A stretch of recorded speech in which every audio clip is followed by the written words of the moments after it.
From a global benchmark of yesteryear to today's energy disconnect between public welfare and capital. The century-long rise and fall of America's power grid reveals the lost direction of market-driven reforms and the cost of capital's relentless pursuit of profit. Amid the AI boom, tech giants build their own energy arks while citizens endure power outages, a stark warning of how foundational industries have strayed from their public service mission. January 2026 in the United States unfolds an absurd energy tableau within xAI's supercomputing center in Memphis, Tennessee. 500-megawatt gas turbines hum at full throttle around the clock, supplying relentless power to a cluster of 100,000 GPUs that train cutting-edge artificial intelligence models. Meanwhile, hundreds of miles away in rural Kentucky, resident Mary Hansen prepares dinner by dim candlelight. Her home has been without power for 3 consecutive days. The food in her refrigerator has long since spoiled, and she relies entirely on burning firewood for warmth. This marks her 4th major power outage this month. On one side, tech giants spare no expense in building their own power plants to dominate computational supremacy. On the other, ordinary citizens struggle to secure even basic electricity. These two parallel energy trajectories reveal the deep fissures underlying a century of evolution in America's power grid. Few realize that the roots of this divide were planted decades ago in market reforms, with the deadly 2021 Texas cold snap merely serving as the prelude to its full exposure. Rewind to February 2021, Texas was abruptly plunged into an icebox. Winds carrying snowflakes howled at minus 20 degrees Celsius, pounding Houston residents' windows with a dull roar. 11-year-old Christian Provence pressed his face against the window, his breath instantly fogging the glass. It was the first snow he had ever seen. Before bed, he had excitedly promised his mother they would build a huge snowman at dawn. But that wish would never come true. Late that night, the home's heating suddenly failed, the lights went out, and the entire house became a cold iron shell. Christian wrapped himself in every thick blanket, yet the bone-chilling cold seeped through. His body heat slowly drained away until he slipped into an eternal sleep. He didn't know that this sudden darkness and cold weren't a random act of nature, but a long-buried flaw in a century-old power grid that finally erupted under the extreme weather's relentless assault. The darkness engulfed more than just Christian's home. Millions of Texan households plunged into blackout. Supermarkets saw heating equipment snapped up. Gas stations shut down due to power shortages. Desperate residents dismantled furniture, tables, chairs, bookshelves to chop firewood for their stoves, trading pieces of their homes for faint warmth. Even more suffocating were the skyrocketing electricity bills. Rates that normally hovered around a few cents per kilowatt-hour showed up like a rocket to $9 per kilowatt-hour. Charging a Tesla to full capacity could cost nearly 6,000 yuan. Carlos Rodriguez, owner of a small Houston restaurant, tearfully told local media, "My electricity bill hit $12,000, equivalent to half a year's net profit yet. I barely operated during the entire outage." Amid this catastrophe, some struggled for survival in freezing conditions while others celebrated with drinks in cozy trading rooms. Jerry Jones's natural gas company, riding the wave of energy shortages, saw short-term profits surpassing those of previous years combined. Facing media cameras, Jones couldn't hide his excitement. "The money we've made these past few days feels like winning the jackpot." Behind his celebration, the city of Houston ultimately confirmed 246 lives lost, most from hypothermia or carbon monoxide poisoning. Discrepancies in figures from different statistical agencies stem merely from differing criteria on whether to include indirect deaths. A July 2021 update from the Texas Department of Health and Human Services reported 210 direct cold-related deaths. Houston City Hall's tally, however, included indirect fatalities resulting from power outages that disabled medical equipment and hindered rescue efforts, reaching the final figure of 246. This statistical discrepancy highlights the complexity of assessing disaster impacts. Following the disaster, Texas initiated efforts to restructure its electricity market mechanisms, yet remained confined within the existing market-dominated framework. A Texas power market official revealed in an interview with an energy industry publication that the most contentious internal debate during restructuring centered on how to handle renewable energy. However, such specialized debates are relatively minor in the U.S., as all dispatch orders are executed through market mechanisms. This market-first reform approach failed to address the fundamental issues of the state's grid, merely applying partial fixes to the existing framework. Energy experts warned at the time that without altering the capital-driven operational logic, similar disasters would inevitably recur, though the triggering factors might shift from extreme weather to other domains. The experts' warning soon proved accurate. If the U.S. grid were likened to a great tree, the 2021 Texas cold snap merely snapped one of its branches. 4 years later, in January 2025, the U.S. government formally signed an executive order declaring an energy emergency. This time, it was not bitter cold that overwhelmed the grid, but the power-hungry beast of artificial intelligence. At this juncture, the U.S. was engulfed in the frenzy of an AI arms race. Tech giants like OpenAI, xAI, Google, and Meta were pouring massive investments into building supercomputing centers, causing electricity demand to surge exponentially. The already aging U.S. grid found itself utterly overwhelmed. Microsoft CEO Satya Nadella's public lament captured the industry's widespread predicament. We have warehouses full of GPUs sitting idle because we lack the power to activate them. The core issue isn't chip supply, it's insufficient electricity to support them. His statement is no exaggeration. A December 31, 2025. In-depth report by semiconductor and computing research firm SemiAnalysis, titled How AI Labs Are Solving the Power Crisis, reveals the severity of this contradiction with detailed data. The report indicates that U.S. AI data centers face not a systemic power shortage, but a fatal mismatch between grid delivery timelines and computing capacity expansion. While an AI data center's construction cycle can be compressed to 12 to 24 months, typical grid expansion, transmission line construction, and grid connection approvals still take 3 to 5 years. Take the Texas Electric Reliability Council as an example. Between 2024 and 2025, data centers submitted new load applications totaling tens of gigawatts. Yet only about 1 gigawatt was successfully connected during the same period. The vast majority of computing centers face the awkward predicament of having chips but no power. Industry data vividly illustrates AI's voracious power consumption. Google's single large model consumes as much electricity in one day as over 100,000 households. A single ChatGPT conversation uses enough energy to boil a kettle of water. For tech giants pursuing massive computing scale, electricity is no longer merely an operational cost, it has become a golden ticket determining project viability. According to SemiAnalysis estimates, a 1 gigawatt AI data center could generate annual revenues reaching tens of billions of dollars. Even for mid-sized clusters, the commercial value gained by launching months ahead of schedule could offset the high costs of building private power plants. Driven by this business logic, waiting for public grid upgrades has become the least profitable option. Whoever waits for the grid will be left behind has become a consensus in the AI industry. Who could have imagined that this now rusted, fragile grid once held the glory of being a global benchmark? A century ago, Samuel Insull, Edison's key partner, planted the first seed for America's power grid as the architect of the U.S. grid system. Insull's natural monopoly theory provided a robust framework. Electricity, as a foundational public utility, should not operate under pure free market competition. Without unified planning and centralized construction, redundant grid infrastructure and resource waste would inevitably drive up end-user electricity costs. Guided by this principle, America's early grid adopted a government regulation plus exclusive operation model. Operators granted monopoly rights were also obligated to ensure universal access to electricity.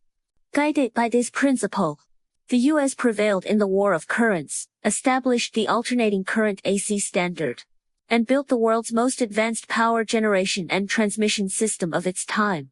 During Roosevelt's New Deal era, this grid functioned as the lifeblood of industrial revival, delivering power to factories and light to homes rooted in the core logic of equitable access, stability, and reliability. The American grid continuously expanded its coverage and enhanced supply reliability, becoming a crucial foundation for the nation's industrial rise. After World War II, leveraging its robust grid infrastructure, the U.S. further accelerated the adoption of household appliances and urbanization, fully demonstrating the grid's public service attributes. This era is widely regarded as the golden age of American grid development.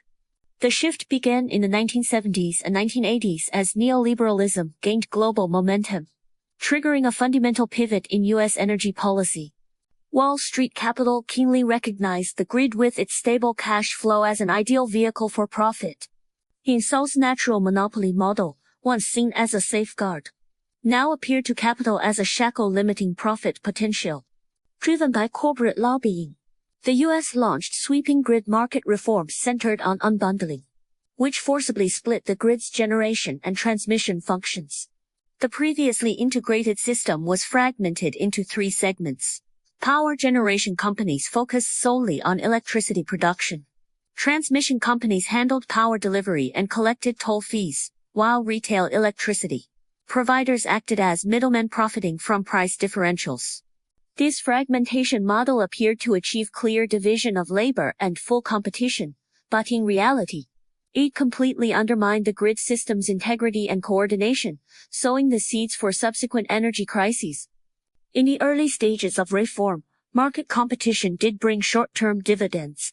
Electricity prices in some regions saw slight declines, and capital poured into the energy sector, driving rapid growth in installed power generation capacity.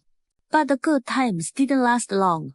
Capital's profit-seeking nature soon began to dominate market trends, gradually weakening the public service attributes of the power grid. In the late 1990s, the outbreak of the California electricity crisis in the United States first exposed the fatal flaws of market-oriented reforms. At that time, energy companies, represented by Enron, exploited loopholes in market rules. They artificially created shortages by deliberately shutting down power generation units and creating power congestion, then drove up electricity prices to reap huge profits. In recordings later exposed, Enron traders' brazen chant of "Burn baby burn" became iconic evidence of capital manipulating the energy market while disregarding public welfare, revealing for the first time the true nature of America's electricity market reforms. Far from awakening the U.S. government, the California energy crisis only further entrenched capital's control over the energy market. Entering the 21st century, the flaws of grid marketization reforms became increasingly apparent, with the most direct consequence being persistent underinvestment in grid infrastructure. For CEOs of publicly traded power companies, holding $100 million presents to stark choices. Invest in infrastructure upgrades like replacing aging transformers or upgrading transmission lines, which enhances power supply reliability but constitutes pure capital expenditure, depressing financial reports, driving down stock prices, and potentially leading to dismissal by the board. Second, use it for stock buybacks or generous shareholder dividends. This directly boosts stock prices, gains shareholder approval, and earns the CEO hefty bonuses. As for the grid's safety, that's for the next CEO to worry about. Driven by capital logic, nearly all power companies chose the latter, establishing an industry norm of prioritizing dividends over. Research data from Changjiang Securities vividly documents this suicidal depletion between 2014 and 2024. Driven by renewable energy policies, the United States aggressively pursued wind and solar power while neglecting the stability assurance provided by conventional power sources. This resulted in the most reliable thermal power capacity being nuclear power capacity decreased by a cumulative 73.6 gigawatts. This figure equates to the combined capacity of 17 million kilowatt thermal power plants akin to dismantling a building's load-bearing walls and replacing them with fragile umbrellas. More critically, the hollowing out of the power equipment manufacturing supply chain has left grid upgrades stranded in a no rice to cook predicament. Once a powerhouse in electrical equipment manufacturing, the United States, now lacks domestic enterprises capable of mass-producing grain-oriented silicon steel, the core material for transformers. Annual production of this material falls short of demand by more than 4/5, with import dependency soaring to 55%. The U.S. Department of Energy's 2025 annual report reveals that delivery times for grid equipment manufacturers nationwide have tripled compared to pre-pandemic levels. Procurement wait times for standard transformers now stretch to approximately 2.5 years, while large transformers face delays of up to 4 years, preventing timely solutions to aging grid infrastructure. The combination of equipment shortages and insufficient investment has exacerbated the aging crisis of the U.S. power grid. Public data reveals that 70% of U.S. transformers and transmission lines are operating beyond their design lifespans, with large transformers averaging 40 years of service reaching their maximum design lifespan.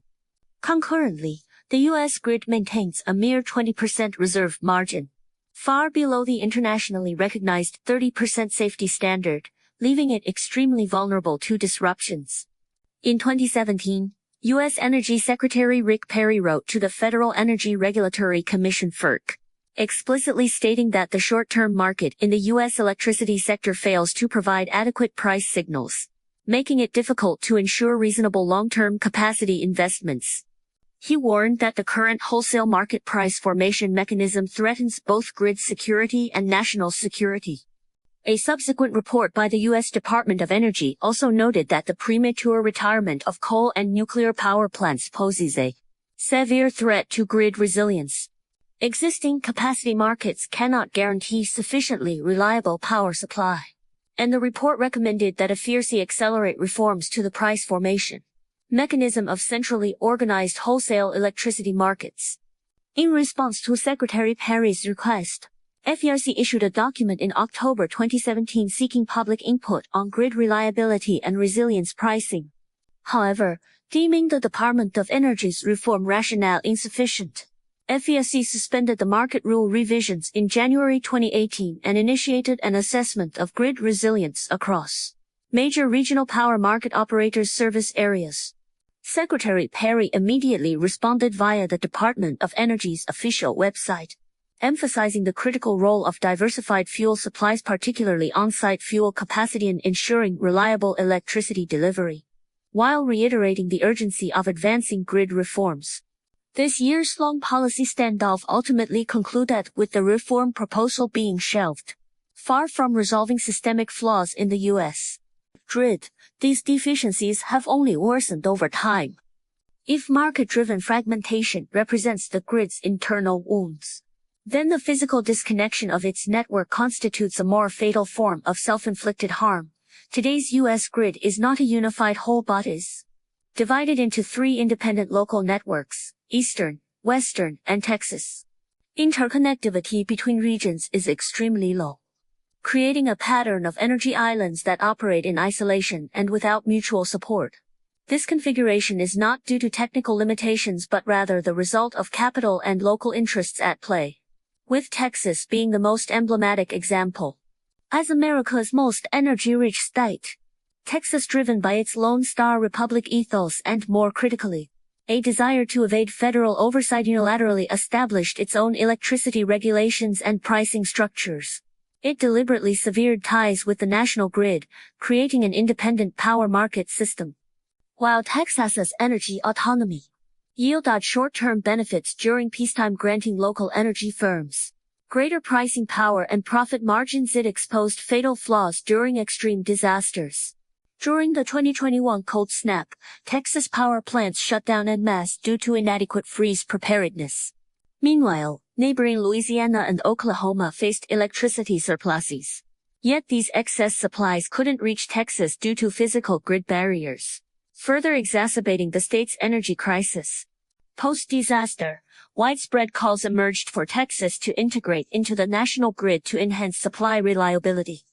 Yet this proposal faced fierce opposition from Texas energy companies and local governments. Grid integration meant relinquishing pricing autonomy and squeezing profit margins. They preferred bearing disaster risks over abandoning vested interests. Ironically, this island model itself is a carefully engineered profit scheme. From Wall Street's perspective, a grid that never runs out of power and remains perpetually stable is a failed business model. Only by artificially creating scarcity can electricity prices be inflated to reap exorbitant profits. This logic aligns perfectly with the water theory. If all ponds connect to the ocean, water sources remain inexhaustible, keeping prices perpetually low and profits elusive. But if ponds are isolated into separate bodies of water, when drought strikes and water dries up, a single cup of water can fetch the price of gold. The scarcity pricing mechanism in the U.S. electricity market institutionalizes precisely this logic. Texas's scarcity pricing mechanism explicitly stipulates that the lower the power reserve, the higher the price cap, reaching up to $9,000 per megawatt-hour, hundreds of times the standard rate. Under this incentive, energy companies' rational decision isn't to invest in upgrading infrastructure and enhancing supply stability. Instead, they abandon costly freeze-proofing upgrades and backup line construction, choosing to bear extreme weather risks by betting on the occurrence of disasters like cold snaps or heat waves. For when disaster strikes, the massive short-term profits generated can sustain a company's operations for a decade. Even if it leads to public casualties and condemnation, it cannot sway capital's profit-seeking choices. This seemingly extreme behavior is packaged within America's commercial discourse as an embodiment of respecting market principles. The chaos in natural gas supply during Texas's 2021 cold snap starkly exposed how capital logic erodes public welfare.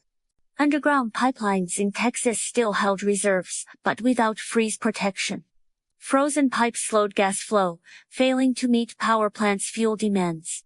Under public service logic, the gas company should have immediately mobilized crews for emergency repairs to ensure fuel supply.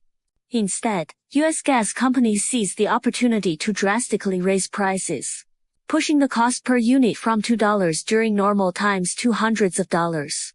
This profiteering was defended by capital as the result of market mechanisms where supply and demand determine prices, but it was essentially predatory profiteering under extreme circumstances. The profit case of Jerry Jones's company epitomizes this capitalist logic. During the cold snap, his firm generated massive profits by selling natural gas at inflated prices. In media interviews, Jones described this profit-making process as hitting the jackpot, completely disregarding the tragic reality of hundreds of deaths and millions of people affected during the same period. It must be emphasized that such behavior is legally permissible within the U.S. framework, primarily grounded in the principle of fiduciary duty. Under American corporate norms, the primary responsibility of a publicly traded company's CEO is to generate profits for shareholders, not to fulfill social obligations. Social responsibility is defined as the government's function, while the lives and safety of citizens are treated as individual risks to be borne. This disconnect between legal and commercial principles fundamentally entrenches corporations' profit-seeking orientation, eliminating any possibility of assuming public service responsibilities.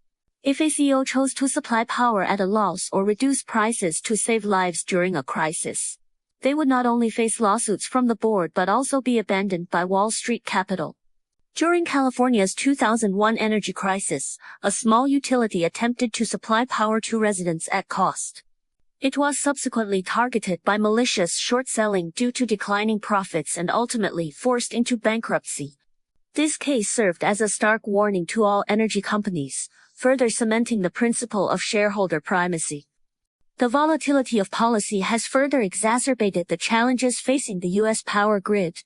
In recent years, American energy policy has shifted dramatically with each presidential transition, from the Obama administration's clean energy plan to the Trump administration's fossil fuel renaissance, and now to the Biden administration's clean energy subsidies.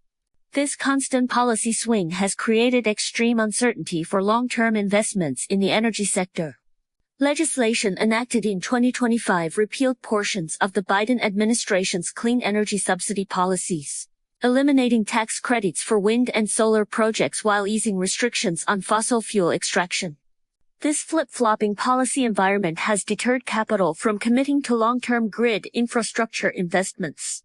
From an investment decision perspective, grid construction is characterized by long cycles and massive capital requirements.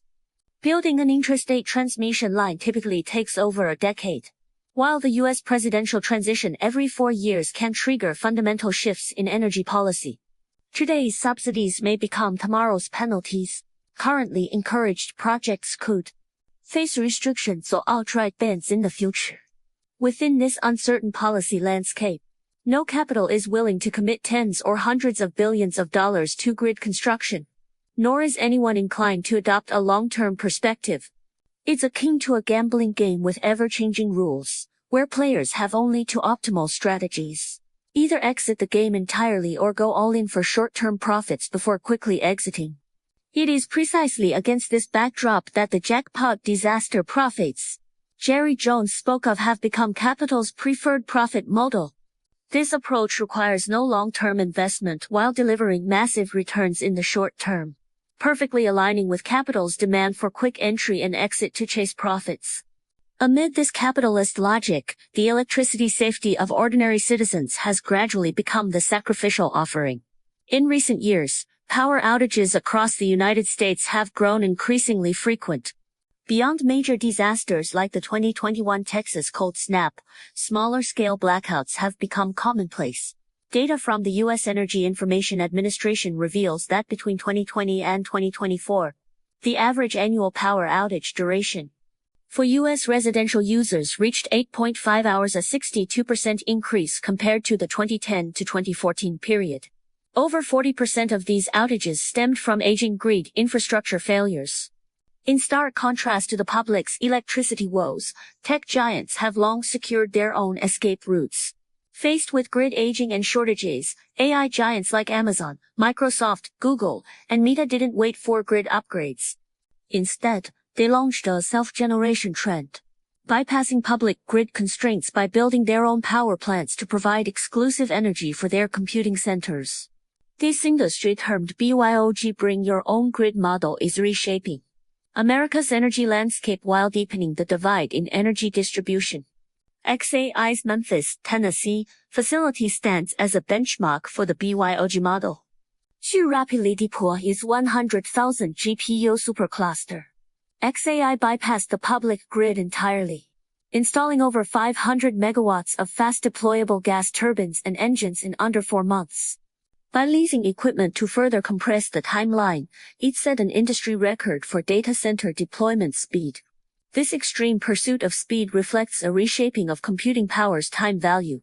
The commercial gains for a months of early operation far outweigh the additional costs of building dedicated power plants. In the life-or-death race of the AI arms race, the optimal solution has been forced to yield to the time solution, natural gas. With its rapid deployment and scalable stability, has become the preferred energy source for tech giants building their own power plants.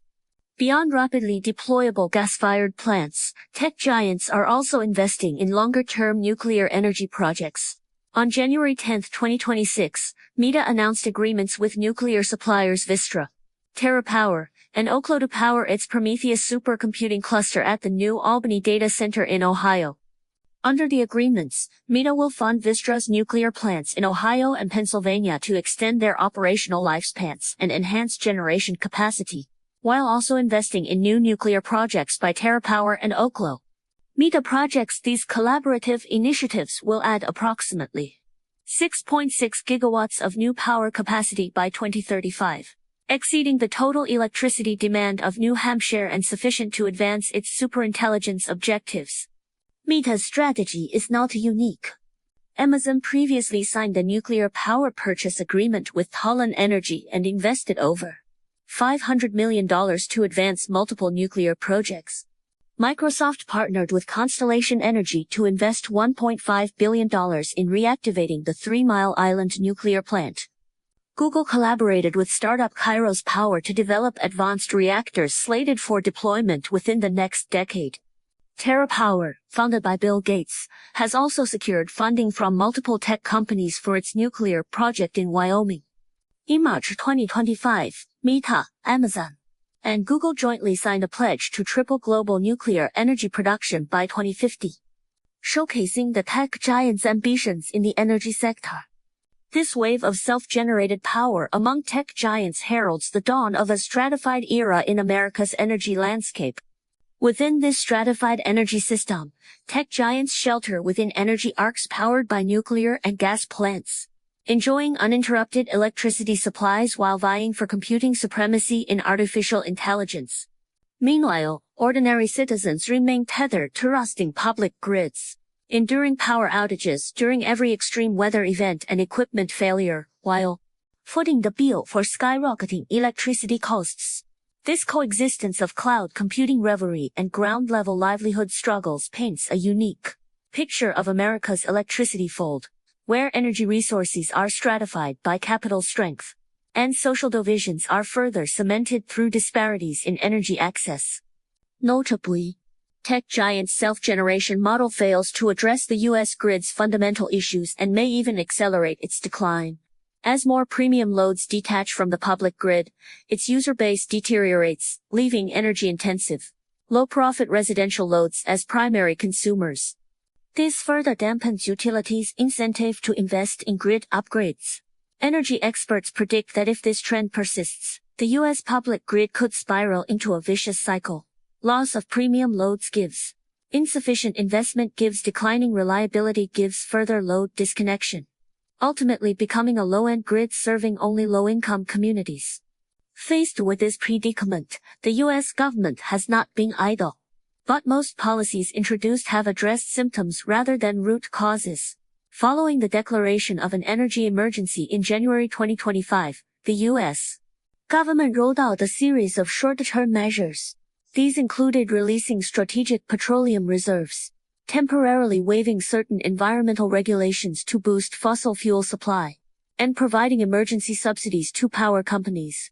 However, these actions only alleviate immediate energy shortages without addressing systemic issues like grid aging, distorted market mechanisms, and regional fragmentation. Long term, the U.S. government's grid modernization plan has progressed slowly due to insufficient funding and the absence of cross-regional coordination mechanisms. Funding shortages remain a critical bottleneck constraining grid upgrades. Data from the Congressional Budget Office indicates that achieving basic grid modernization would require at least $2 trillion in investment. However, the current U.S. government's high fiscal deficit makes it impossible to secure sufficient funding. Simultaneously, states exhibit significant disparities in their attitudes toward grid investment. Energy-rich states are reluctant to foot the bill for upgrades in other regions, while densely populated states face immense investment pressures. This regional tug-of-war over interests makes progress on cross-state grid projects exceedingly difficult. A deeper issue lies in the fundamental crisis of development philosophy underpinning the U.S. grid's predicament. From the public service first ethos of the Insult era to the capital profit first paradigm of the neoliberal age, the logic governing U.S. grid development has undergone a fundamental reversal. Under the dominance of pure capital logic, electricity has been transformed from a basic necessity into a profit-making tool, and the grid has mutated from public infrastructure into a cash machine for capital. The value of public welfare has been subordinated to capital interests. This is the root cause of all problems in the U.S. power grid. Comparing the grid development paths of different countries highlights this conceptual divergence even more starkly. Many nations regard electricity as the foundation of public welfare, adhering to the core principles of equitable access and stable reliability in grid construction. Even amid soaring energy commodity prices and operational pressures on power generators, they steadfastly uphold the baseline of supply assurance, guaranteeing stable electricity delivery. In recent years, these countries have vigorously advanced ultra-high voltage UHV grid development, completing thousands of kilometers of UHV transmission lines within just 18 months. This has formed a unified, interconnected national grid, effectively safeguarding socioeconomic development and public welfare needs. Divergent development approaches yield starkly contrasting outcomes. Some nations have continuously enhanced grid reliability, with residential customers experiencing an average annual outage duration of just 1.2 hours in 2024, far below the U.S. figure of 8.5 hours. Meanwhile, the American grid, driven by capital interests, has gradually deteriorated into a bottleneck constraining economic growth and public welfare. By 2026, the U.S. grid crisis continued to escalate. In early January, a powerful cold front struck the northeastern U.S., triggering widespread blackouts in cities like New York and Boston. That left hundreds of thousands of households exposed to freezing temperatures. Meanwhile, tech giants like XAI and Meta accelerated their self-built power plant projects, with Memphis's computing centers operating 24/7, a stark contrast to the power outages plaguing nearby residents. This glaring disparity ignited widespread societal debate in the U.S. about the fairness of energy distribution. Citizens took to social media to question, our electricity bills keep rising. Outages are becoming more frequent, yet tech companies are spending huge sums to build their own power plants. Is this what they call the free market? Energy experts issued even harsher warnings. If the U.S. fails to alter its current capital-driven logic and restructure the value orientation of the electricity market, the grid's decline will become irreversible. As the artificial intelligence industry continues to expand, electricity demand will grow further, widening the gap between the public grid and tech giants' self-generated power systems. This polarization in the energy sector could fuel more severe social tensions. More alarmingly, the grid's vulnerability poses a threat to U.S. national security. In extreme scenarios, an aging grid could become a weak link susceptible to attacks, disrupting critical sectors like military operations, finance, and communications. This century-old story of the power grid now faces an uncertain future. From a people-centered industrial marvel to a profit-driven capital tool, and now a stratified energy cage, the rise and fall of the U.S. grid offers profound lessons for global energy development. It clearly demonstrates that energy, as a foundational industry vital to national economy and people's livelihood, cannot be entirely left to capital's control. It must uphold the core principle of public service, balancing market efficiency with safeguarding people's well-being. For the United States to overcome its grid challenges, it requires more than financial investment and technological upgrades. It demands a profound shift in philosophy, redefining the value attributes of electricity, restructuring the operational rules of the power market, breaking down regional interest barriers, and establishing a unified, coordinated, and efficient national grid system. Yet, with entrenched capital interests and intensifying political maneuvering, the difficulty of such transformation is evident. For other nations, the lessons from the U.S. grid serve as a valuable mirror. They remind us that energy reform must be grounded in national realities, uphold the baseline of safeguarding people's livelihoods, and avoid blindly replicating singular marketization or privatization models. The power industry is the most critical foundational energy sector in national economic development. It not only concerns national economic security but is also closely tied to people's daily lives and social stability. Therefore, power market reforms must be approached with utmost caution. There is no universal truth that remains unchanged. Looking back at Christian, who perished during the 2021 Texas cold snap, and the countless Americans who suffered due to grid failures, their plight sounds an alarm for global energy development. Energy's essence is to serve humanity. Safeguarding people's well-being remains the ultimate goal of energy development. When capital logic overrides the value of people's livelihoods, energy loses its inherent meaning and may even become a tool that exacerbates social division. The century-long rise and fall of the U.S. power grid leaves the world not only with an aging and deteriorating infrastructure system, but also with a profound question about development philosophy. While pursuing economic efficiency, how can we safeguard the basic needs of the people? How can we achieve equitable distribution of energy? This question deserves deep reflection by all nations.